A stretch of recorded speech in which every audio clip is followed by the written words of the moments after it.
এতিয়ালৈকে চতুৰ্থ ৰাউণ্ড পৰ্যন্ত আমাৰ শিৱসাগৰ বিধানসভা সমষ্টিত আমি ভোট পাইছোঁ এতিয়ালৈকে 18,524টা আৰু বিজেপিয়ে ভোট পাইছে 15,706টা। আমি প্ৰায় 3,000 ভোটত আমাৰ শিৱসাগৰ বিধানসভা সমষ্টিত এতিয়ালৈকে অগ্ৰগতি লাভ কৰি আছোঁ।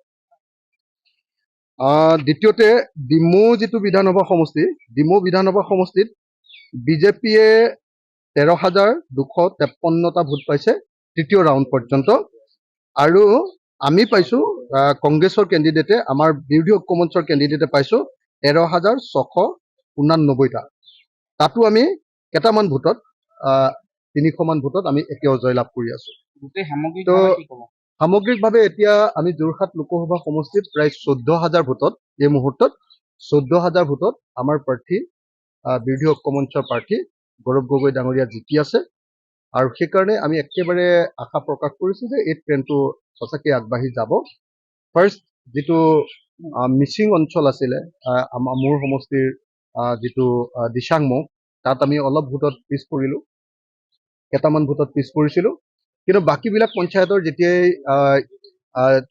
হেৰিটো খুলিলে তেতিয়াই দেখা গ'ল যে নহয়, আমাৰ ভোটৰ ট্ৰেণ্ডটো আকৌ আগবাঢ়ি গুচি গ'ল। গতিকে এইটো খুব খাটাংকেই ক'ব পাৰি এতিয়া যে যোৰহাট লোকসভা সমষ্টিত আমাৰ প্ৰাৰ্থী গৌৰৱ গগৈ, ইণ্ডিয়াৰ প্ৰাৰ্থী বিৰোধী ঐক্যমঞ্চৰ প্ৰাৰ্থী গৌৰৱ গগৈ জিকিব। দ্বিতীয় কথাটো হ'ল যে গোটেই অসমত যি ধৰণৰ মানে বিজেপিয়ে যিটো হাৱা দি আছিলে যে তেওঁলোকে 12টাত জিকিবই আৰু 13টাও হৈ যাব পাৰে, সেইটো যে নহয়, ইতিমধ্যে সেই কথাটো ইতিমধ্যে প্ৰতীয়মান হৈ গৈছে, তাৰ ট্ৰেণ্ড ইতিমধ্যে দেখিবলৈ পোৱা গৈছে। আৰু তাতকৈ ডাঙৰ কথাটো হ'ল যে অল ইণ্ডিয়াত এক্সিট পোলে যিটো দেখুৱাই আছিলে বা বিজেপিয়ে যিটো কথা কৈ আছিলে যে সাংঘাতিক ধৰণে বিজেপি জিকিব, এতিয়াতো প্ৰধানমন্ত্ৰীয়ে তেওঁৰ নিজৰ সমষ্টিত এতিয়ালৈকে পিছ পৰি আছে। প্ৰধানমন্ত্ৰীজন যদি পিছ পৰি থাকে, আমেথিত যদি পিছ পৰি থাকে, তাৰ অৰ্থটো হ'ল যে নৰেন্দ্ৰ মোদীৰ ঢৌ নাই নাই আৰু নাই বুলি যেতিয়া কৈ আছিলোঁ তেতিয়াতো আমাক সকলোৱে সমালোচনা কৰিছিল, সকলোৱে কৈ আছিলে নহ'লেতো আৰু যদি সঁচাকৈ ঢৌ থাকে পিছটো অন্তত নপৰে, নহয় জানো, পিছটো ক'তো নপৰে তেতিয়া।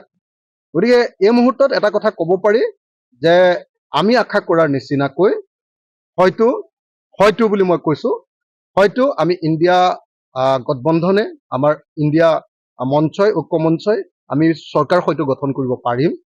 দ্বিতীয়তে আমি আশা কৰা ধৰণে হয়তো অসমতো আমাৰ ভাল ৰিজাল্ট হ'ব। বিজেপিৰ যি অপপ্ৰচাৰ, বিজেপিৰ যি অপশাসন, বিজেপিৰ যি দাদাগিৰি, বিজেপিৰ যি ফেচিবাদ আৰু সাম্প্ৰদায়িক ফেচিবাদ, তাৰ বিৰুদ্ধে ৰাইজে ভোট দিছে। বিজেপিয়ে যি ধৰণে দেশ বিক্ৰী কৰিছে তাৰ বিৰুদ্ধে ৰাইজে ভোট দিছে।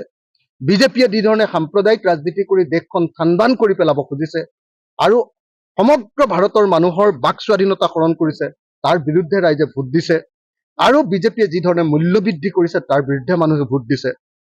এটা কথা খাটাং, সৰ্বশেষত কি হয় আমি নাজানো, কিন্তু এটা বস্তু খাটাং হৈছে যে মানুহৰ ট্ৰেণ্ডটো এইবাৰ বিজেপিৰ বিৰুদ্ধে, মানুহৰ খংটো বিজেপিৰ বিৰুদ্ধে। মানুহে এইবাৰ বিজেপিক হৰুৱাটো বিচাৰিছে, আৰু সেইকাৰণে মই আশা কৰোঁ যে নিশ্চয় এইবাৰ NDA নহয়, এইবাৰ ইণ্ডিয়াই চৰকাৰ কৰিব। অসমতো আমাৰ বিৰোধী ঐক্যমঞ্চই যথেষ্ট ভাল ফলাফল দেখুৱাব, আমি আশা কৰা মতে ফলাফল দেখুৱাব, আৰু আমাৰ নিজৰ সমষ্টি যোৰহাটত আমি নিশ্চিতভাৱে জয়লাভ কৰিম, এই কথাটো আমি এতিয়া ক'ব পাৰোঁ।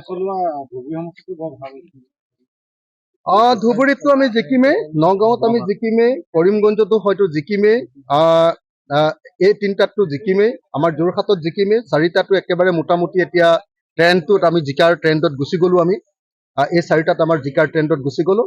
মই আশা কৰিম যে শেষলৈকে আমি গুৱাহাটী আৰু ডিব্ৰুগড়তো জিকিব পাৰিম।